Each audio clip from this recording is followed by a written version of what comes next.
저는 지금 현재 정부의 부동산 대책이 나올 것 같다라고 말씀을 좀 드렸습니다. 나올 것 같다라고 말씀을 드렸는데 지금 현재 어떤 얘기들이 나오고 있는지를 한번 보도록 해야 되겠죠? 지금 보시게 되면은 그동안에 한 2주 정도 나왔던 기사를 한꺼번에 쭉 한번 정리를 해봤는데요. 정리를 해보니까 이런 기사가 나오고 있죠. 첫 번째, 집값은 반토막 내야 된다. 하락을 밀어붙이는 정부, 이렇게 좀 내용이 있죠. 그러지 않아도 불안해 죽겠는데 정말 답답하죠. 자, 한번 이 기사를 보도록 해야 될 것 같아요. 이 기사를 한번 보면서 얘기를 좀 해야 될 것 같은데, 자, 이 기사를 보게 되면 집값 반토막 밀어붙이는 정부, 자, 그 다음에 추경호 장관은 10% 떨어뜨려야 되고 원희룡 장관 같은 경우는 급등기 이전으로 가도 충격이 없다라고 하는 부분이 있는데, 정부가 집값을 하향 안 시키겠다는 의지를 거듭 드러내고 있다라는 내용이 나오고 있죠.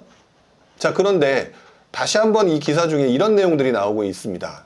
이 기사를 보게 되면요, 하반기에 집값은 빨리 떨어져야 좋은 것, 연착륙이 중요한 이유라는 기사가 나오고 있죠. 이 기사를 다시 한번 보게 되면은요, 좀 전에 말씀드렸던 거래 절벽과 관련된 얘기가 여기서도 나오고 있습니다. 우리들 중에 지금 현재 이 방송을 보시는 분들은 그렇게 생각을 하고 있지 않겠지만, 생각보다 투자자들보다 일반적으로 생각하시는 분이 많으니까 그분들은 집값은 빨리 떨어져야 좋은 것이라고 생각을 하고 있겠죠. 그렇기 때문에 지금 이런 기사들이 집값은 뭐 반토막 내야 된다, 하락 밀어붙이는 정부, 이런 내용들이 나오고 있는 건데, 자, 보시면 매수자가 관망세가 확산되면서 거래 절벽 넘어서 소멸 상태. 자, 근데 그 다음에 이렇게 나옵니다. 국민 순자산이 74.4%가 부동산이고 소비 위축, 급락되는 소비 위축, 경기 침체 가능성이라고 얘기를 했죠. 자, 여기서 경기 침체라는 얘기가 나왔는데, 경기 침체와 관련된 부분은 제가 지난 몇 주 전인가 한번 얘기를 했던 것 같아요.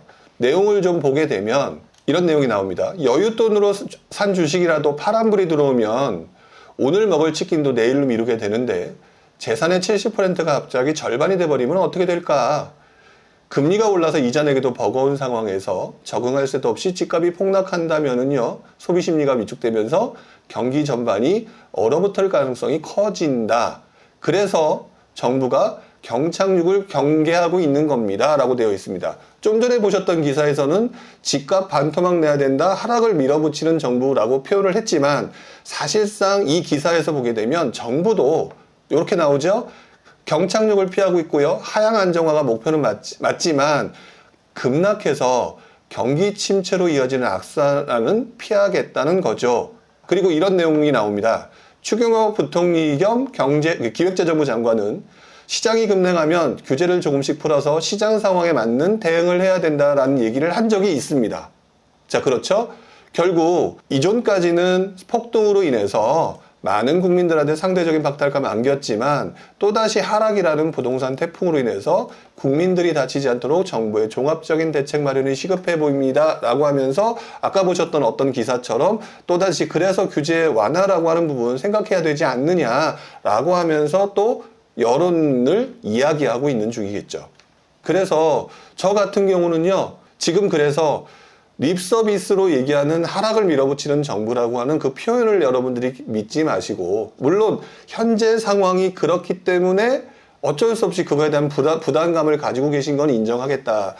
그리고 실제로 저도 예전에 그랬으니까. 근데 아까 말씀드렸던 것처럼, 그리고 지금 말씀드렸던 것처럼 결국 정부는 설사 떨어진다 하더라도 연착륙을 생각하고 있고, 그 과정에서 여러 가지 대책들이 나오겠죠. 여기 보게 되면은 지금 제가 보여드렸던 맨 위와 맨 아래에 있는 기사, 이 기사를 제외한 나머지 기사를 보게 되면은 어떤 내용이 나오고 있냐면은, 그래서 규제 완화와 관련된 얘기를 하고 있어요. 집값 하락이 최소 1년 더 간다. 굉장히 부담스러운 얘기죠. 요 밑에 세 번째 나와 있는 경우. 규제를 안 풀면 내년 이후까지 장기 침체. 근데 좀 전에 나왔던 내용에 장기 침체, 경기 침체를 걱정한다. 자, 그 다음에 가계부채 증가 부담에도 경착륙된 더 큰 경제 쇼크, 특단의 처방이 필요하다. 여기서도 똑같은 기사가 나오고 있으면서 밑에 몇 가지를 얘기를 하고 있죠. 상승장에 누더기 된 청약제도를 풀어달라. 민원이 bom물치고 있다. DSR도 제발 풀어주세요. 생애 첫 주택구입까지도 줄었다. 그러니까 풀어줘야 된다. 자, 그 다음에 10억 이상 주담대 부분이 있죠. 원래 한다고 했다가 다시 돌아섰죠. 이렇게 얘기를 했잖아요. 주담대를 고려하고 있다. 단독 뭐 뉴스가 막 며칠 동안 나오다가 추경호 장관이 아직까지 그걸 고려한 적이 없다. 근데 그 다음에 나온 대책이 뭔가를 한번 생각해 보십시오. 규제 지역을 어디를 풀까라는 얘기가 또다시 기사에 나오죠. 여러분 기억하시겠지만 규제 지역을 풀게 되면은요. 규제 지역을 풀게 되면 그쪽이나 대출이나 LTV나 그 관련된 부분이 규제 완화 부분이 자연스럽게 되죠.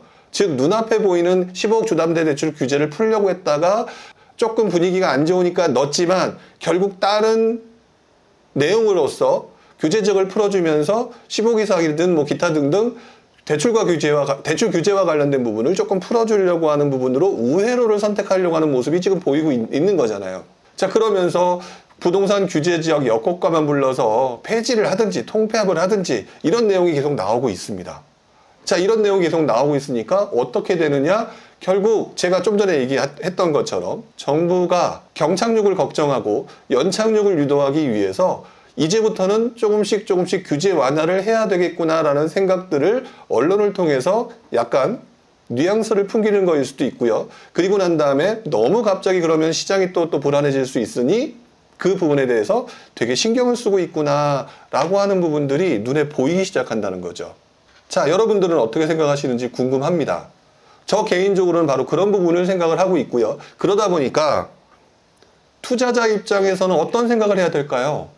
투자자 입장에서는 지금 제가 말했던 것처럼 한다면 내 집이 안 팔려요. 내가 뭘 살려고 하는데 뭐가 안 보여요. 이렇게 얘기하겠지만 어떤 규제 완화를 어떻게 해야 될지 모르겠지만 그 부분에 대해서 또 다른 틈새가 나타날 가능성이 보여진다. 그 보여지는 부분에 대해서 집중해야 된다. 자, 그 내용은요.